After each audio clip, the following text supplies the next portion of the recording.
Hello, everybody. Oh, whoa. Hello, everybody. And welcome to the new episode of the Nobody Asked for This podcast, whatever number that is. I feel like we got to be getting close to 200, no?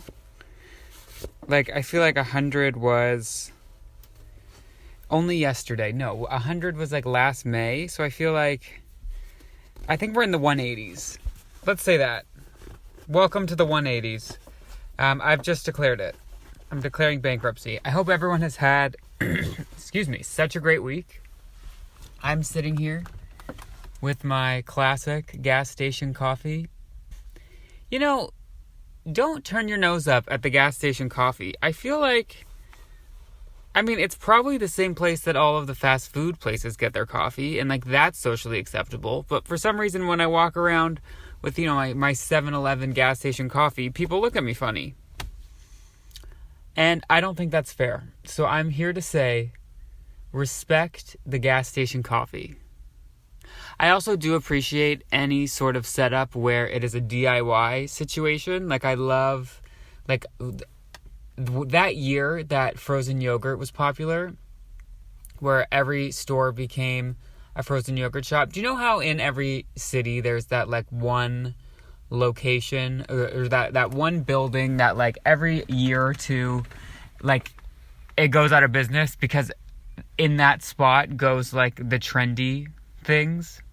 Does that make sense what I'm saying? There's a spot in my town where it was a frozen yogurt shop when that was trendy, and then it was one of those it's a barber shop, but they just blow dry your hair. That was trendy for a second. So that was there. And then people stopped caring about that. So that closed. Then it was I think it was a toy store first. And then obviously no one goes to toy stores anymore. Support your local toy shop. I feel bad for the toy stores because it just feels it's a career that you get into because you just want to you want to be around kids that are getting their presents and stuff. That's so fun. So you open up this toy shop, and then, Jeff, who comes around and opens up, the most convenient way to buy anything, Amazon. And suddenly there's no more toy shops. And then the toy shops become frozen yogurt shops, but then everyone opens up a frozen yogurt shop, and then we realize that you can just get it from the store for cheaper, and then they all have to close. And it's just a whole thing. But I do love a DIY situation. I'm surprised I never chose to work at one of those, because I was really after the jobs and I'm not I'm 50-50 lazy. I am a little bit lazy, but if it's something I care about, I'll work hard, I pick and I choose my battles, one battle after another. But I'm surprised I never chose to work at a frozen yogurt shop, or at least somewhere where really the onus was on the customers, because I did seek out those jobs. Because in my opinion, I was listen, if I'm making minimum wage, I'm just going to make a minimum wage doing the minimum, So why would you work at Costco for instance? Although they probably pay you better than minimum wage, but let's just say Costco. That place is so busy. Monday afternoons at my Costco literally look like Christmas Eve. I don't understand it. I'm doesn't anybody work? I guess they've all figured it out too. I don't know. So why would you work there when you can work at a dollar store that maybe isn't so busy, or a self-serve frozen yogurt bar where and not to knock either of those two jobs. I'm sure it's hard work, but it's less, just less busy, I would always try and work at places that were either less busy or closed early. I don't want to be making minimum wage at 10 p.m. no matter what I'm doing. But 2 p.m., sure. What am I doing at 2 p.m.? Going to a matinee? Nope. You know what I mean? So that was always sort of my philosophy. Minimum wage, minimum effort. Which really, I go above and beyond for the Nobody Asked for This podcast. I don't even make minimum wage. And if I had a boss, I'm gonna make an HR department for the Nobody Asked for This podcast, and then issue a claim. Would it be a civil suit? I don't know.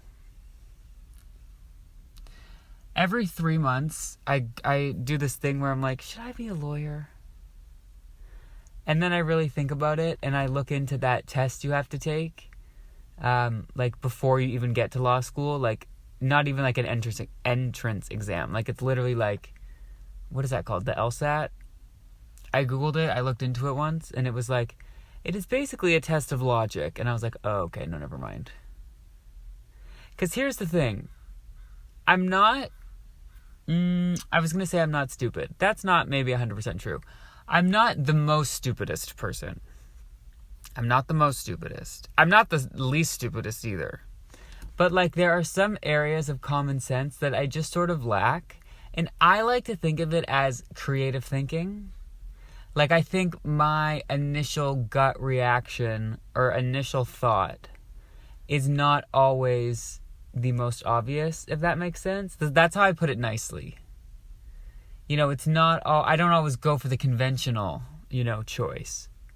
But you could argue that the conventional choice is common sense, and then whatever I've concocted is like three degrees of separation from the sensical. I take that as a good thing. I call it creativity. You could call it stupidity. But the lines are blurred between those two concepts, and I think I am the perfect marriage of both. Speaking of nonsensical, I have to report something. I have a piece of personal news. I knew this day was coming. I've been anticipating it. Not anticipating it in a good way. Does anticipation mean you want something to happen? Or does it just mean you're waiting for it? Dreading? Not really dreading. I've been waiting for this to happen. I am balding. I officially have got my first actual bald spots. Now, I've been on bald spot watch, really since sort of toward the end of last year, but like since high school, I'm like, guys, it's not going to end well for me. Like I just sort of knew that was sort of my fate, and it's coming to fruition. The prophecy is being fulfilled, and I'm okay with it. I don't know at what point I'll just say screw it and shave my whole head. I think I'll probably end up doing that just like on a random Tuesday. Like I'll just like, this is how it's going to happen. I'm going to be working or something, and I'll get the urge to just shave it all off. And I'll go into the bathroom, shave it off, and then go back and then like go on a Zoom meeting and then forget that no one on my Zoom meeting knows that I'm bald yet. Because that's sort of how I do things. It's like I let it fester, and then I just take action. And it happened so quickly that I almost forget that it happened. So that's sort of my plan with, that's my plan for spontaneity for this matter. But yeah, I'm excited to be bald. And then I'll just see what grows back. Because that's the thing. It could be a few different causes. I don't know if it's like I don't know if we're done for. I don't think I'll be bald for the rest of my life.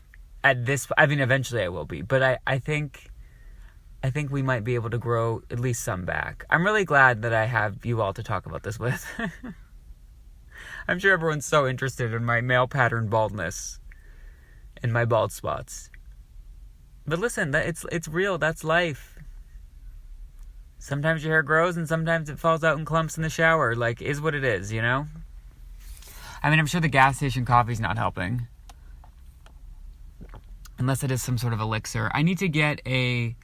What were those vitamins called? Oh, sugar bear hair pills. There was a time, probably close to 10 years ago, where everyone on the internet was advertising these like hair growth pills, which, if you think about it, is kind of a genius invention. Because here's the thing. It's literally like gummy bears, right? So it's like, best case scenario, it fixes your hair. Worst case scenario, you're eating gummy bears. Like, that's not too bad of a trade-off. And also, like, how do you really prove one way or another if your hair would or would not have grown more than it did without those gummy bears. Do you know what I mean? Like, how do you really track hair growth? I guess on shorter hair you can, because it's like, is it there or is it not? But like, if you have like longer hair, like, are you really standing in front of a mirror with like what is that called? A ruler? A meter stick? And going, is this, you know what I mean? Sort of a genius invention. See, that's the thing. You gotta work harder, or smarter, not harder. You gotta, you know, you gotta see what areas you can kind of tweak. So that was a genius invention. Now, maybe not so genius, because I haven't heard about that brand in about 15 years. Or probably like 5 years. Let me Google and see. And this is nothing against them. Again, I think they're a genius. Sugar Bear hair pills. Are you still around? Oh no, now they're called Sugar Bear Pro. Of course they are, because everything wants to sound like a streaming service these days. Sugar Bear Max. Okay, they do still exist. Should I get a free trial? 100%, 100-day satisfaction guaranteed. Huh. Gluten-free. Clinically studied. Well, that's good. 83% of people saw visibly thicker hair in 10 weeks. And they have sleeping gummies? Are the sleeping gummies supposed to grow your hair too? Does it grow more in your sleep? Huh. I need to start taking vitamins. I don't know. I just feel like that would help. And I would want to get one of those, like, what's that thing called when you go fishing? Like a tackle? What is that called? A tackle box? Did I make that up? I know it is called a tackle box. How did I know that? Look at me being a fisher. Oh, I have a question. I love a mall. I love a, like chain store. A part of mall history that confuses me is, what are those, like, is it called Bass Pro Shop? Like, what is that? I've been in there once or twice, and it's like, first of all, it's huge.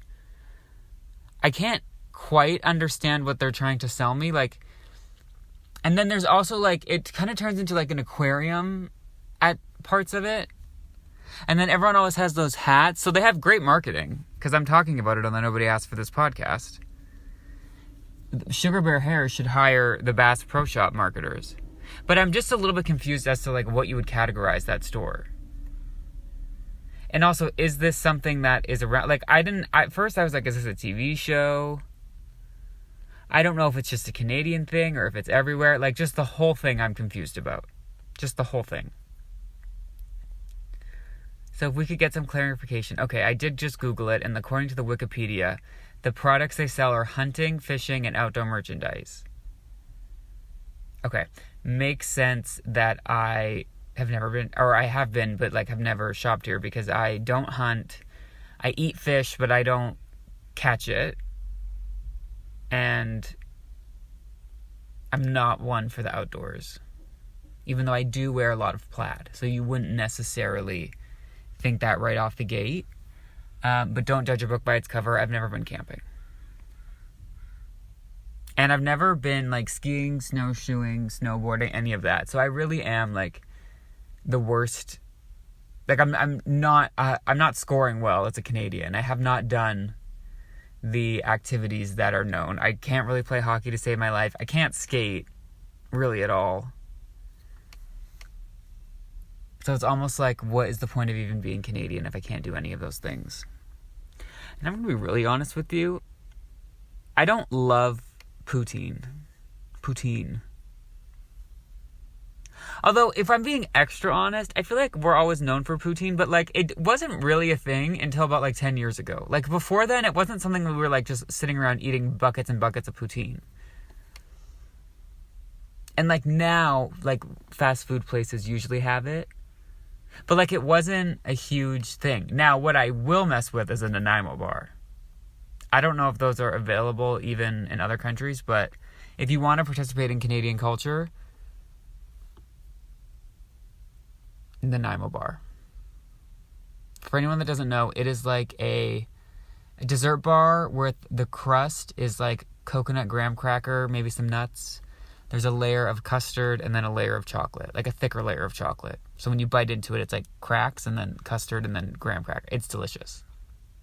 So I recommend that. So that can be everyone's goal. Have a Nanaimo bar this week, okay? Let's do this. I want to thank you all for listening. I'm going to go. If you like what you heard, you can go to podcastnobodyaskforthis.podbean.com. On there, you can listen to all of our episodes, links to our Spotify, Apple, all of that nonsense. If you've taken the time to listen to this, I really do appreciate it. If you haven't, I would say something rude, but you're not listening anyway, so I'm going to save my breath. And enjoy your Nanaimo bars. I'll talk to you next week. Goodbye. Oh, I didn't talk about the weather or the date this episode. That must be a record.